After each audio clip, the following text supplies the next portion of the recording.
मुफ्ती साहब मां हिकिड़ी हदीस में पढ़ियो हुयो त हज़रत आयशा रज़ी अल्लाह ताला अन्हा हेज़ जी हालत में इज़ार ॿधी हुई। इहा इज़ार छा हूंदी आहे?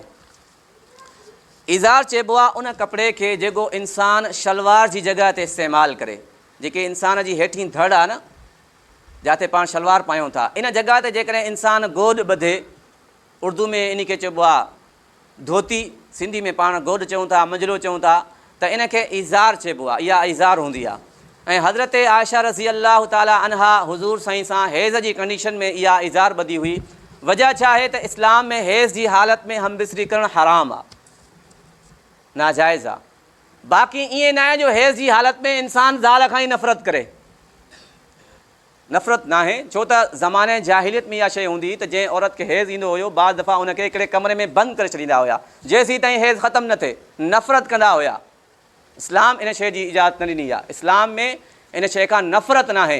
त हेज़ जी हालत में हज़रत अम्मी आयशा रज़ी अल्लाह ताला अन्हा हुज़ूर साईं सां आराम फ़रमाईंदी हुई, इज़ार ॿधी करे।